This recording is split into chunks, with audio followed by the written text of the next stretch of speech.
السلام علیکم ګران شاګردانو، خدای دې وکړي چې ټوله به روغ یاست. نن اوس راځو خپل د پښتو مضمون درس ته چې موضوع مو ده زموږ هېواد، صفحه 101.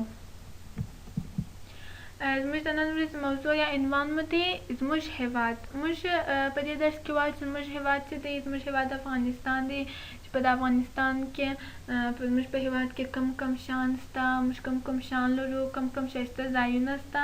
نو په دې درس کې موږ وایو. بسم الله الرحمن الرحیم. خپل په درس باندې شروع کوو. زموږ هېواد. زموږ هېواد ډېر ښکلی دی. زموږ هېواد ډېر ښکلی دی. ډېر ځنګلونه او هسک غرونه لري. ډېر ځنګلونه او هسک غرونه لري.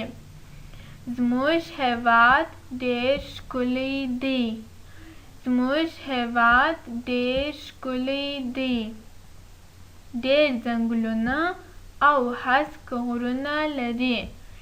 ډېر ځنګلونه او هسک غرونه لري. یو وارې بیا تکراروم ګران شاګردانو، تاسو ښه غوږ ته ونیسئ. زموږ هېواد ډېر ښکلی دی. زموږ هېواد ډېر ښکلی دی.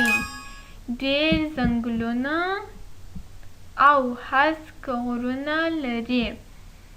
ډېر ځنګلونه او هسک غرونه لري.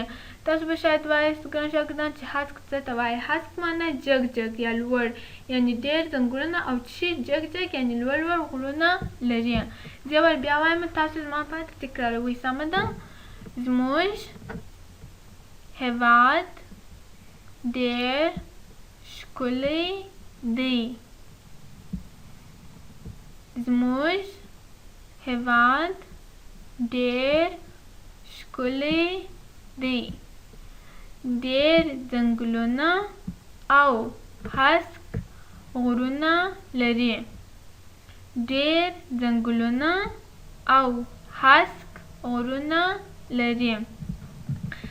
شاګردان تاسو په د عکس کې وګورئ، دا به ستاسو په نظر کوم ځای دا زموږ د هېواد کوم ځای دی؟ دا زموږ د هېواد غرونه دي. یعنې تاسو وینئ چې څومره ښایسته او څومره جګ دي. او وروسته د هغه څخه بل عکس دی، دا به ستاسو په نظر کوم ځای دا هم ځنګلونه دي. دا زموږ د هېواد ځنګلونه دي. تاسو ګورئ څومره ښایسته دي. او بل هم دا هم لکه تاسو د عکس څخه چې معلومیږي دا هم څه شي دي؟ غرونه دي. دا زموږ د هېواد غرونه او ځنګلونه وه. اوس راځو خپله درس بلې برخې ته راځو. اول زه وایم چې زما څو پلاولې بیا تاسو هم په ما پسې تکراروئ. سمه ده؟ په ښکلو درو کې یې سیندونه بهیږي. په ښکلو درو کې یې سیندونه بهیږي. په ښکلو درو کې یې سیندونه بهیږي. او خاوره یې د غلو او دانو د کرلو لپاره ګټوره ده. او خاوره یې د غلو او دانو د کرلو لپاره ګټوره ده. او خاوره یې د غلو او دانو د کرلو لپاره ګټوره ده. یو وارې بیا تکراروم ګران شاګردانو، تاسو هم په ما پسې وایئ. سمه ده؟ په ښکلو درو کې یې سیندونه بهیږي. په ښکلو درو کې یې سیندونه بهیږي. او خاوره یې د غلو او دانو د کرلو لپاره ګټوره ده. او خاوره یې د غلو او دانو د کرلو لپاره ګټوره ده. یو وارې بیا تکراروم ګران شاګردان، تاسو هم غوږ ته ونیسئ. په ښکلو درو کې یې سیندونه بهیږي. او خاوره یې د غلو او دانو د کرلو لپاره ګټوره ده.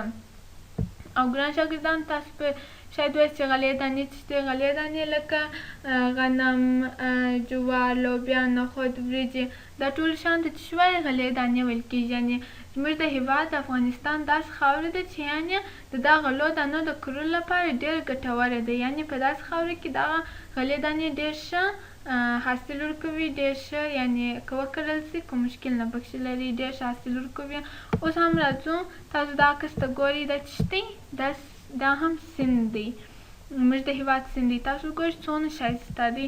او دا هم څه ده؟ دره ده، زموږ د هېواد د افغانستان دره ده. او دا هم څه دی؟ سیند دی چې دا هم په هلمند کې یو ځای دی چې دا زموږ د هېواد ډېر ښکلي ښکلي چې په هر ځای کې ډېر ښایسته سیندونه، درې شته چې بیخي ډېر ښایسته دي. او تاسو هم لکه په عکسو کې چې وینئ څومره ښایست لري زموږ هېواد. د نن ورځې درس مو د غونډو و. دغه درس به چې پاته دی یعنې زموږ د هېواد نیمه درس چې دغه برخه ده دا پاته دی، دا به انشاءالله په بل ویډیو کې ووایو. تاسو خپل هغه درس چې مو اوس ویلی هغه څو پلا تکرار کړئ او ښه یې زده کړئ. اوس هم راځو خپل د کورنۍ دندې برخې ته. په کورنۍ دنده کې موږ لرو چې زموږ هېواد ډېر ښکلی دی. دا جمله به تاسو یوه صفحه په ښایسته خط سره لیکئ. سمه ده ګران شاګردانو. او بل کرخانګي مو ده لاندې کلمې په خپلو کتابچو کې په څپو واړوئ. لاندې کلمې درکول کېږي، تاسو یې په خپل کتابچو کې ولیکئ او هغه په څپو واړوئ. اوله کلمه مو هېواد، دوهم خپل، درېیم غرونه، څلورم سیندونه، پنځم ځنګلونه، اخري او شپږم ښکلي. دا تاسو چې دی په خپل کتابچو کې په څپو واړوئ.